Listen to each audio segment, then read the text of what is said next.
Hey everyone, welcome back to the channel. So today we have another shop talk video, and today we're just going to be talking about the automotive industry and its engineering and design, and how they just don't care about consumers because of designs like this. Now before we go ahead and get into this topic, if you haven't subscribed to the channel, hit the subscribe button down below. Definitely smash the like button because it helps the channel out. And with that said, let's go ahead and get started on today's video. All right, everyone. So today's video, I just want to start it off by saying this has been going on for a while in automotive. It's not the first thing or the first instance that what I'm about to show you is being used. It's been around for a few years now.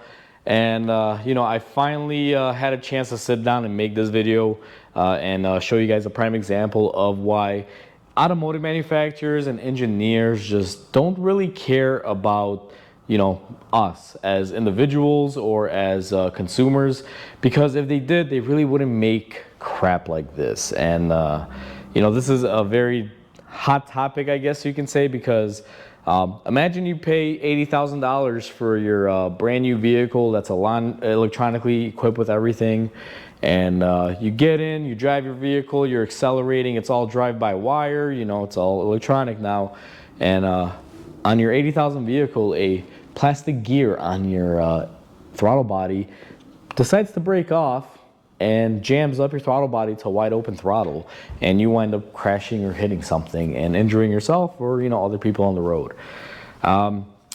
It's not a common thing. I'm not going to say this happens or this has been happening, but it's a thing that I really dislike in automotive, especially now with the new engineering.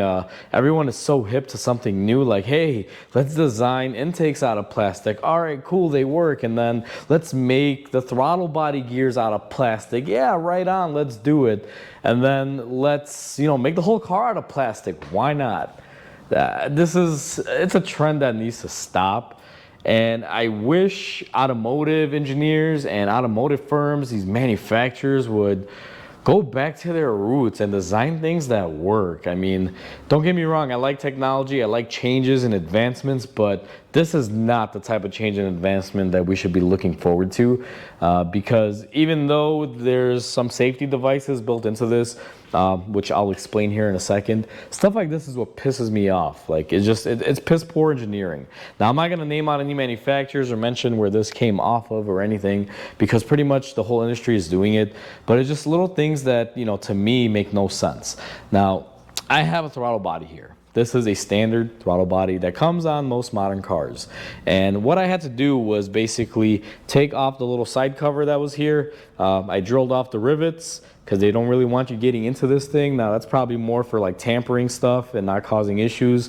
But also maybe they're trying to hide this horrible design, and they figured that if you rivet a cover on, no one will get to it. So I went ahead and drilled out the rivets. Now this is a throttle body. I'm gonna have to zoom in here. And the way this works is you have an electronic motor here that is fed input from the computer based on your actuation of your gas pedal. And what this motor does, it'll turn this main gear here, which is a plastic gear, which in turn will drive this other gear here that's moving. Now what that does, and show you guys in retrospect, is it basically opens up the throttle just like that.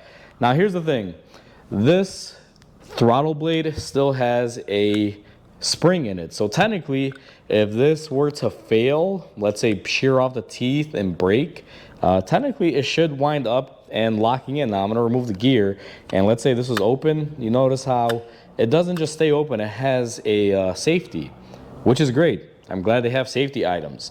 But what I don't understand is that they have a metal gear on the drive side. That's what that is, like an aluminum powdered gear or powder metal coated, whatever it is. But basically you have an aluminum gear. Then you have this plastic gear on a shaft. Now this has no lubrication on here. I don't know if that's a factory thing or maybe it just dried up, but if you guys look at that shaft and this gear, there's no sort of lubrication on there. So that can be a wear item right there. Metal, plastic, moving constantly. Wear point, I'm not an engineer, so maybe I'm wrong, but it seems like it would be a problem.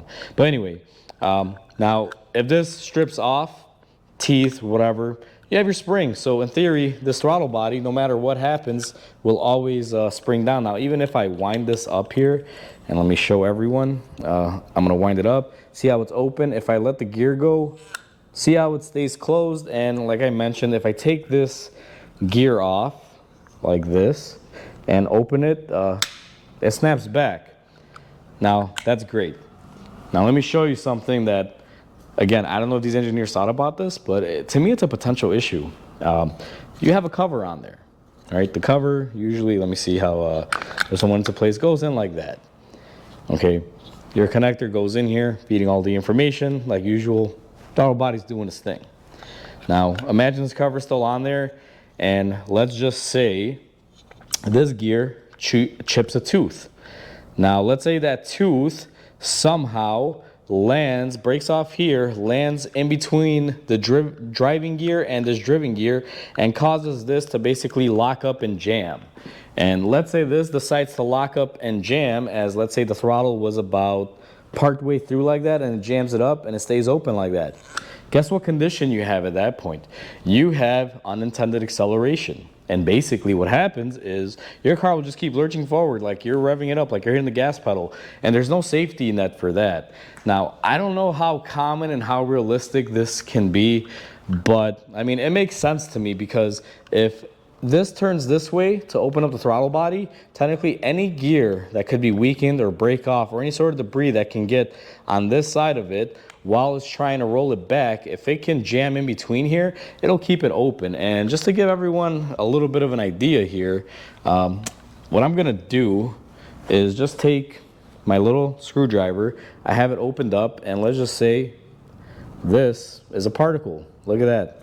I don't know if everyone can see, but it stays open, you know, and I just put that in between there. So imagine one of these teeth breaking off or cracking and getting stuck there, wedging it, keeping it open. You have unintended acceleration.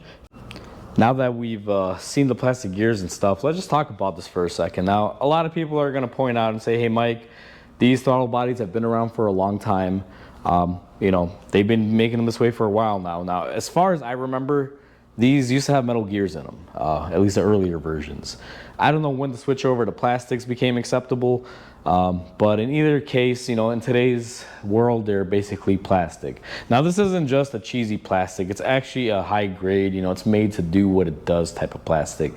But like I said, when you have two gears meshing like that, and something were to break off in the opposite side of the drive, like I said, it can get jammed up. Now, if you're an experienced driver, usually the best way to fix this is if you ever have an unintended acceleration and you can't stop the car, boom, hit the power button, you know, shut off the ignition, either turn the key, push the push start button, cut off the ignition. I know in a situation where if this happens, you're not thinking clearly, but it's always pop it into neutral and turn off the ignition type of situation, and then just hit the brakes and the car should hopefully stop for you. That's how you solve a runaway car in a way. And when you're in that moment, I know your brain's not thinking to do that, but that's how you would stop this event. But for me, it's not just about, you know, that particular thing, or even the fact that, you know, this can have that failure. It's the engineers and what they put behind stuff like this. You know, I don't know, like, to me, it's just really, it's horrible. We are supposed to be getting better as we build things for ages. I mean, I'm at the adage of, like, if you started doing something and you have a year's worth of experience, you're pretty novice at it, you know, as you keep working and working, you know, you experience it more, you do a better and better, you know, result. And like, for example, me, when I first started off in this field, I knew what I was doing, but I didn't have the experience with it. If, let's say, I broke a bolt in something, it was like the end of the world for me, because I would freak out, like, oh no, I destroyed the car. And now, you know, 16 years in this field, I can break a bolt on anything and I know, okay, whatever, no stress, we'll get it out. You know, you just kind of build up the courage and you build up the experience and you get better at what you do, and, you know, there's no challenges, or your challenges, I guess you can say, because there's never not any challenges. They just become small little things that you can, you know, deal with and take care of. And that's how I see manufacturing, how it should be. We started making cars out of like pure hard steel metal. We learned that that's probably not the best because they don't absorb shock. Started using alloys like aluminum, and now there's crush zones and things like that. And, you know, that's fine. That's, it's a safety thing. But when we get into plastics and things like this, I mean, to be honest with you, using this plastic gear in here, I don't know what the safety aspect of it is. Honestly, what is the safety aspect? I can see the cost aspect because it's very cheaply made, probably easy to produce. And guess what? They can sell more of these when they break. So I see the profit in it, but I don't see the advancement here, except that, they're just cheapening out and they're lining their pockets with more money. A lot of people might say, hey, it's weight reduction, this and that. But I mean, I'm gonna call it bluff here. I'm gonna call it BS. Like, this gear, how much really does it weigh for fuel economy? Come on, like metal, plastic, it's not gonna weigh that much more. Your fuel economy isn't gonna improve. It just, so don't even go through that adage if you're thinking that. But like I said, this to me is just poor quality, poor design. It's a cash grab. They don't care about your safety. They just want more money. They want these things to fail. Because I can see this being a really good design if, let's say, this was, metal to metal and had some sort of lubricant in here. I can see it lasting a lot longer, being a lot better with heat. Metal does a lot better with heat than plastics do. Having a lubricant in here would actually help with cooling it down and everything like that. Even though they run coolant through these throttle bodies, usually it's there to warm them up during the winter time so they don't freeze up. It's not really to keep them cool because the coolant doesn't really, flow everywhere. So to me, this is just horrible engineering. And I can't believe that in 2024, the year that we're currently in, we have designs that, get designed like this. And it started with, like interiors and moved into like plastic intake manifolds and little plastic sensors here, little plastic sensors there. And I'm pretty sure pretty soon we're going to have all plastic cars at this rate, because even a really big safety item like this is plastic. And this is not the only example of stuff like this. There's plenty of examples. I mean, there's even some brake systems that use plastic. There's some cars out there that have plastic brake pedals pushing, into the master cylinder and things like that. I mean, there's a whole bunch of stuff wrong in this industry, to say the least, when it comes down to automotive and manufacturing and engineering. But this is the example that I wanted to show everyone and kind of get you familiar with newer cars and newer technology, because I don't see it getting any better. I just see these cars getting worse and worse. And with the stuff that you hear on a daily basis, I mean, it's going to get worse before it gets better. So with that said, guys, I'm just gonna pretty much leave the video here.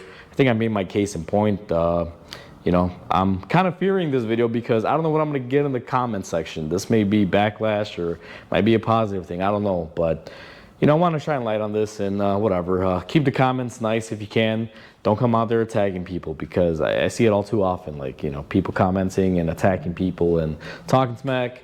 Make your case, make a good point.